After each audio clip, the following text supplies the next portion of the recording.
प्रभु यीशु मसीह में स्नेही बंधुओं, हमारे पिता ईश्वर और प्रभु यीशु मसीह आप लोगों को अनुग्रह तथा शांति प्रदान करे। आज जुलाई 3 तारीख है।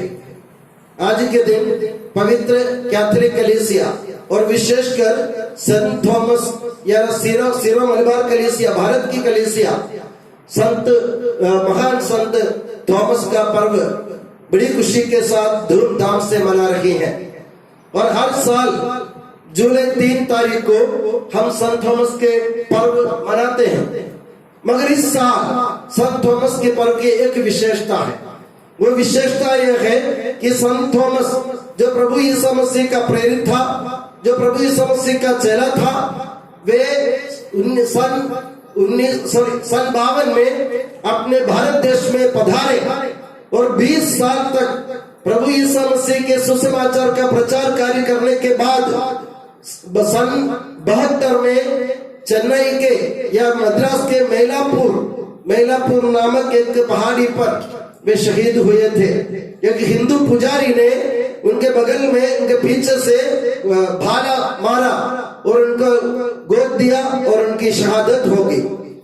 आज उस घटना के बाद, उनकी शहादत के बाद आज 1950 साल पूरे हो रहे हैं।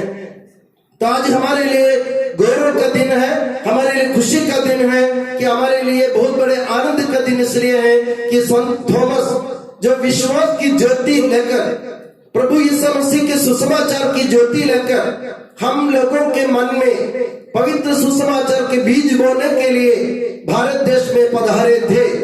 और आज हम ईसाई हैं और प्रभु यीशु मसीह के अनुयायी हैं, तो वो संत थॉमस, प्रेरित संत थॉमस के उस पुण्य कार्य का फल है।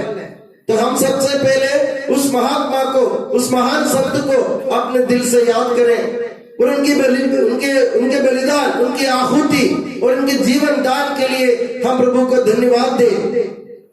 अक्सर क्या होता क्या है कि हम लोग बड़े धूमधाम से गाजा बाजा के साथ हम सब पर्व मनाते हैं। संत थॉमस के पर्व विशेष रूप से हम मनाते। केरल में आज के दिन बड़े धूमधाम से 3-3.5 घंटे तक की पूजा करते हुए गाजा बाजा के साथ संत थॉमस के पर्व मनाते हैं लोग। और होता क्या है, कुछ शोर शराबा, गाजा बाजा और गाना बजाना सब, इसके बाद सब अपने घर चले जाते हैं, संत थॉमस को भूल जाते हैं, पर्व को हम साइड में कर देते हैं। ये हमारे रोज का काम हो गया।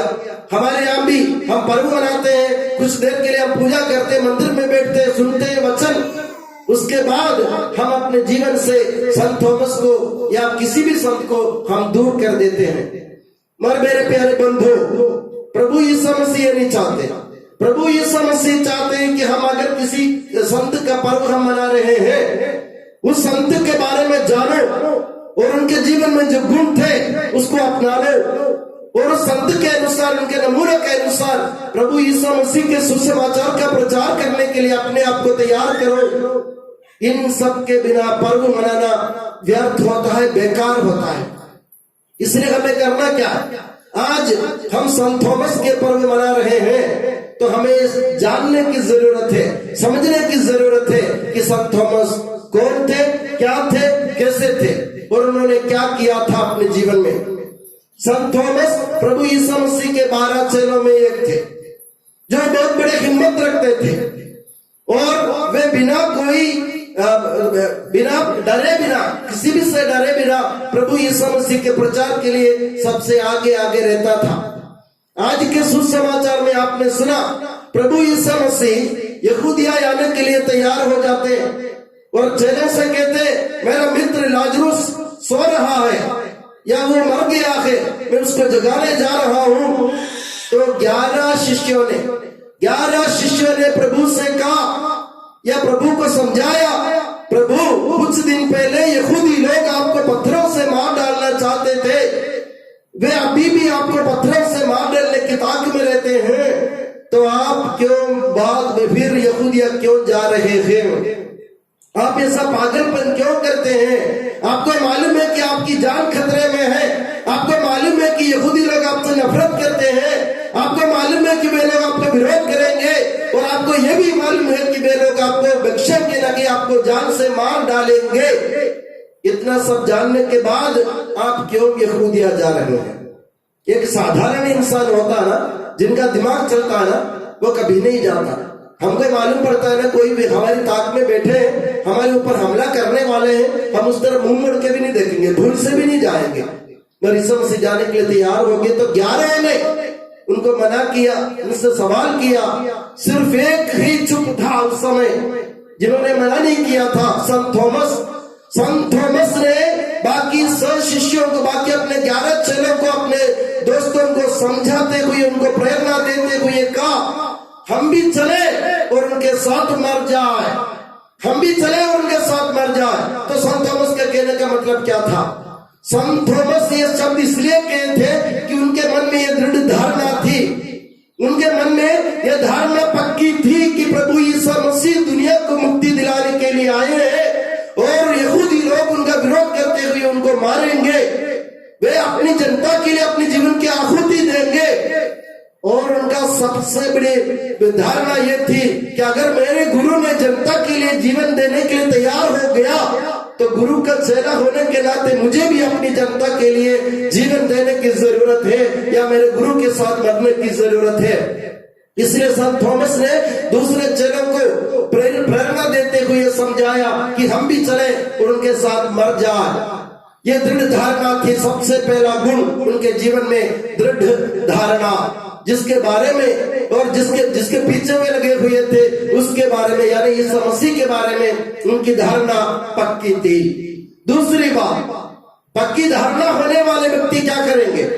जिसके भी मन में पक्की धारणा हो किसी के बारे में, तो हम क्या करेंगे? उसके प्रति अपने जीवन अर्पित करने के लिए तैयार हो जाएंगे। उसको कहते वचनबद्धता या अथवा प्रतिबद्धता, अपन जिससे हिंदी में कहते हैं, जिसको हम जानते हैं, जिस पर अपन विश्वास करते हैं, जिसको हम चाहते हैं, उनके प्रति चाहे परिस्थितियां, किसी भी हालत की परिस्थितियां क्यों ना हो, चाहे आसमान टूट जाए, दुनिया में उथल पुथल हो जाए, चाहे अपनी जान भी खतरे में हो, तो जिस व्यक्ति को मैं प्यार करता हूं, जिसको मैं जानता हूं, जिसको मैं चाहता हूं, उसके लिए जान देने के लिए मैं भी वचनबद्ध हूं। तो ये वचनबद्धता और दृढ़ धारणा के चलते संत थॉमस ने हिम्मत धारण किया। संत थॉमस ने हिम्मत धारण इसलिए किया कि उनको ये मालूम था कि प्रभु यीशु मसीह एकमात्र मुक्तिदाता है जो दुनिया में आए हैं, और उनके पीछे चलने वाले को भी उनके जैसे पीड़ाओं को झेलना पड़ेगी, उनके जैसे यंत्रणाओं को झेलना पड़ेगी, उनके जैसे अत्याचार झेलना पड़ेगा। ये सब संत थॉमस को मालूम था। इसलिए संत थॉमस तैयार हो गए थे। उनके मन में पक्की धारणा, जैसे मैंने आपके कहा, पक्का विश्वास जो कभी टूटता नहीं है। उनका विश्वास अटल था, उनका भरोसा अटूट था, और उनका विश्वास अथाह था, कोई उसको नाप नहीं सकता था। उसी विश्वास के आधार पर खड़े होते हुए दृढ़ धारणा के साथ, वचनबद्धता के साथ उसने सबके सामने ऐलान कर दिया, सबके सामने बखान कर दिया कि हम भी उनके साथ चलेंगे और मरेंगे। मेरे प्यारे बंधुओं, हम संत थॉमस के अनुयायी कहलाते हैं। सन 52 से लेकर हमारे पूर्वज जिस व्यक्ति से विश्वास धारण किया, उसी विश्वास के उजाला को बुझाए बिना आज तक हमने रखा है। आज तक उस उजाले को बुझाए बिना हमने अपने जीवन में संचित रखा है, संजोए रखा है। तो हमें भी संत थॉमस की भांति बोलने की जरूरत है, विश्वास करने की जरूरत है, हिम्मत धारण करने की जरूरत है, और उसके ऊपर हमारी धारणा पक्की होनी चाहिए, हमारा विश्वास अटूट होना चाहिए, और हमारी वचनबद्धता से हमें कोई हिला नहीं पाएंगे फिर। इसलिए संत थॉमस इतने कोसों दूर तय करके ये भारत देश में, उस जमाने में जब आपके सफर करने के कोई साधन नहीं थे, उस जमाने में सागर पार करते हुए, समंदर पार करते हुए संत थॉमस भारत की माटी में अपने विश्वास का प्रचार करने के लिए आए थे। और आज हम अपने आप को संतों में ईसाई कहलाते हैं, तो वे सीने तान कर खड़े होकर संत थॉमस की तरह बोलना सीखे, हम भी चलेंगे और उनके साथ मरेंगे। उनके साथ मरने का मतलब है अपने जीवन की आहुति अपनी जनता के लिए देना है। यानी प्रभु यीशु मसीह जो मुक्ति कार्य संभव करने वाले थे, जो मुक्ति कार्य पूरा करने वाले थे, उस मुक्ति कार्य के लिए प्रभु का साथ देना हमारा कर्तव्य है। संत थॉमस की सीख यही है कि प्रभु ने अगर मुक्ति कार्य को संभव बनाया, उसको इस दुनिया में जारी रखना और उसका साथ देना हमारा फर्ज बनता है।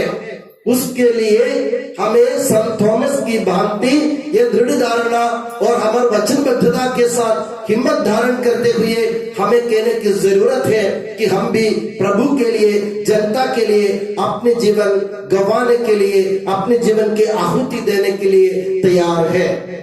तो इसको कहते हैं पर्व मनाना। या आज के पर्व मनाने के बाद थोड़े से नाश्ता करके हम चले जाएंगे, मेरे प्यारे बंधुओं, ये पर्व नहीं होता। ऐसा कोई त्योहार नहीं मनता। त्योहार ऐसा मनना चाहिए जब मैं पूरी तरह उसमें निहित हो जाता हूँ, मैं पूरी तरह उसको समझ पाता हूँ और उस त्योहार से प्रेरणा पाकर अपने जीवन में मैं जब तक अपने जीवन में परिवर्तन, बदलाव नहीं लाता हूँ तो हर एक पर्व मेरे लिए बेकार होगा। तो आज हम प्रभु से दुआ करें। हम हर बार पर्व मनाते प्रभु, मगर हमने कभी प्रभु के बारे में, जिसके पर्व हम मनाते उसके बारे में हमने कभी सोचा नहीं किया, कभी मनन नहीं किया, कभी मंथन नहीं किया। आज के दिन कम से कम प्रभु से दुआ करें कि संत थॉमस के जो पर्व हम मना रहे हैं उनके बारे में सोचने के लिए, मंथन करने के लिए, उनके जीवन के गुणों को अपने जीवन में उतारने के लिए प्रभु हमें वरदान दे। और हमें यह भी वरदान दे, चाहे परिस्थितियां कैसी भी हो, चाहे जैसे मैंने आपसे कहा ना, उथल पुथल क्यों ना हो जाए, लोग हमारा विरोध करें, अत्याचार करें, यंत्रणा करें हमारे ऊपर, तो भी संत थॉमस की तरह सीने तान कर खड़े होकर बोलने की जरूरत है। हम भी चलेंगे और उनके साथ मरेंगे, तब जाके ये हमारा पर्व पूरा होगा। और मैं प्रभु से, प्रभु यीशु मसीह से, संत थॉमस से, माता मरियम से आपके लिए और मेरे लिए दुआ मांगता हूँ कि प्रभु यीशु मसीह, माता मरियम, संत थॉमस हमको ऐसी प्रेरणा और शक्ति दे कि हम हिम्मत धारण करते हुए दृढ़ धारणा के साथ, वचनबद्धता के साथ अपने प्रभु के सुसमाचार का प्रचार करने के लिए, अपनी जनता को मुक्ति दिलाने के लिए हम सक्षम हो जाए और हमारे जीवन ईश्वर यीशु मसीह के लिए अर्पित हो। और मैं दुआ करता हूँ आज के दिन यीशु मसीह और माता मरियम आप सभी को अपनी नियामत की छत्र छाया में सुखी और सुरक्षित रखे, पिता, पुत्र और पवित्र आत्मा के नाम पर आमीन।